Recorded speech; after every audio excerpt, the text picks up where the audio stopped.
Det kan jeg godt. Nå, Marlene. Ja. Jeg har tænkt at lave en test på dig i dag. Ja. Find ud, hvilken slags veninde er du. Okay. Men før vi går i gang med den her test her, hvilken slags veninde tror du selv, du er? En herre dårlig en. For jeg har faktisk aldrig haft veninder, så... Men nu er jeg din veninde. Okay. Det vil jeg selv mene. Derfor jeg synes, det er mest fair, at jeg tager det sammen med dig, fordi så kan jeg sige, om du er noget, du lyver omkring. Okay. Altså, fordi jeg kender dig sådan lidt. Ja. Jeg mødtes et par gange med dig jo efterhånden. Ja. Og jeg har fundet den her test her på Vi er unge, fordi vi er jo unge. Det er helt sikkert. Jeg er...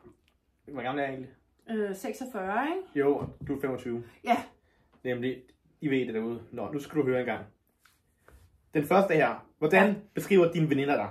Sød, forstående og fornuftig, sjov, udadvendt og altid med på det værste, ledertype, snaksalig og ærlig.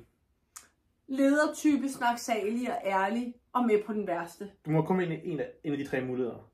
Det var. Med på den værste. Med på den værste, sjov, udadvendt og altid med på den værste. Ja. Det vil jeg give dig ret i. Ja. Det er, men du er også meget den tredje, vil jeg sige. Ja. Det er du også. Ja. Meget. Ja. Okay, nu har vi et spørgsmål her igen til dig. Ja. Din veninde glemmer en aftale. Hvordan reagerer du? 1. Jeg siger til hende, at det er ikke okay, men jeg glemmer det hurtigt og bærer den ikke af. Eller er det 2. Jeg bliver ked af det, men jeg siger, det er selvfølgelig okay. Eller 3. Jeg bliver vred og fortæller hende helt ærligt, nu må du tage dig sammen. Ingen af delene. Du skal vælge.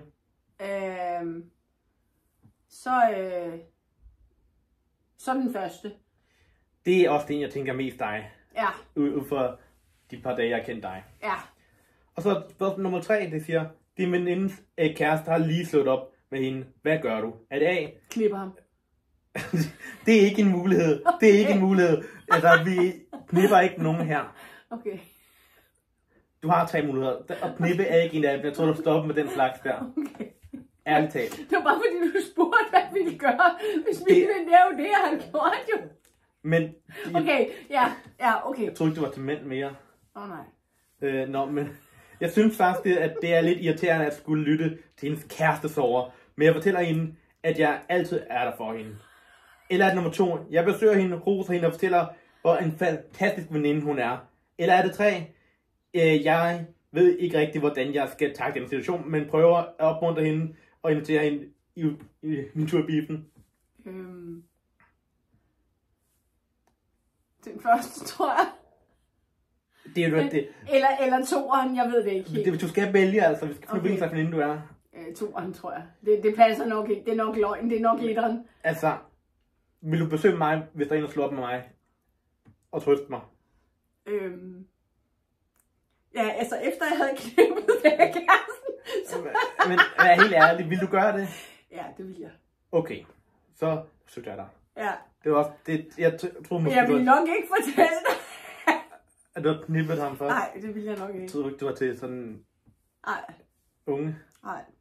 Ja, unge er jo 46, okay. Ja, okay. Så hvad det gamle hedder det. Ja. Du er ikke sådan til daddy-typen? Nej. Det er sjovt. Vi har en dele-daddy over til håndbold.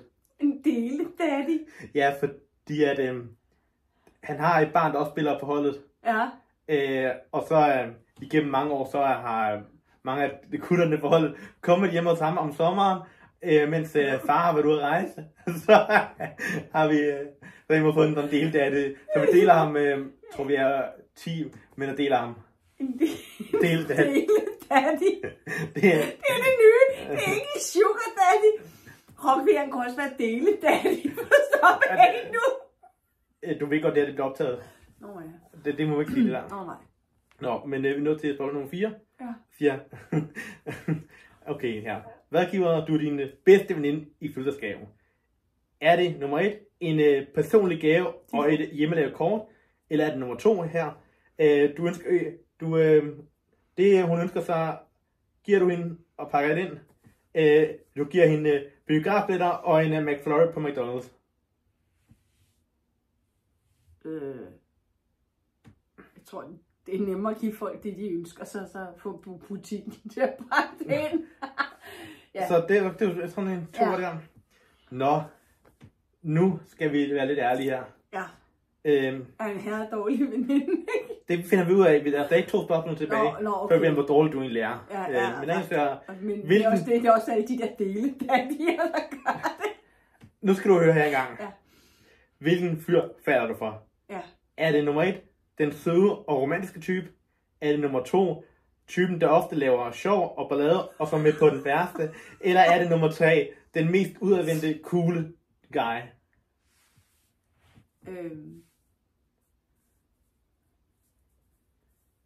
Nu kender jeg godt...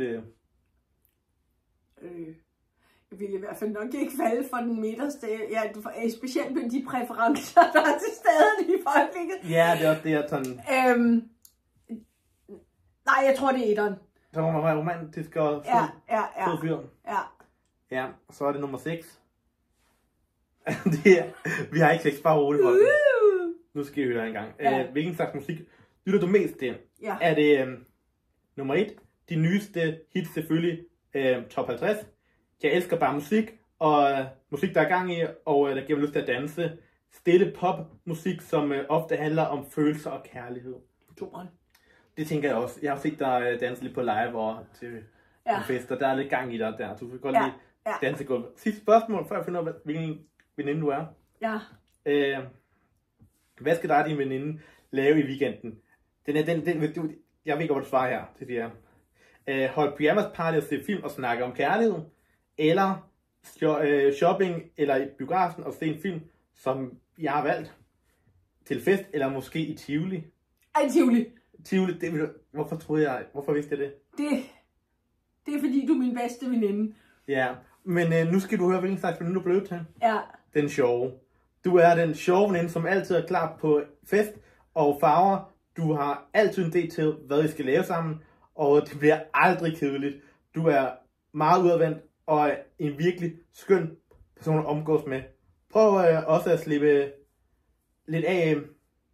Prøv at slippe af med dig en gang imellem også, fordi de bliver lidt trætte af dig. Og det kan godt ske. Især når det kommer sådan til følelser, så er du ikke den bedste at snakke med. Du er også meget åben og fortæller meget om dig selv. Og så dine veninder kan også ofte betro sig til dig. Nu, jeg har lige et spørgsmål. De unge, har de været inde og se min live inde på TikTok? De unge? Altså, magasinet Vi Unge? Det ved jeg ikke. Altså, jeg tænkte bare, det ville være det mest oplagte. Ja, du vil jo ikke have den voksne en. Nej.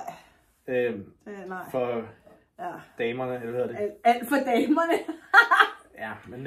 det kan vi lave i en anden video. Det kan vi godt. Ja. Vi gør det begge dele. Vi gør det bare det for hele nu. Ja.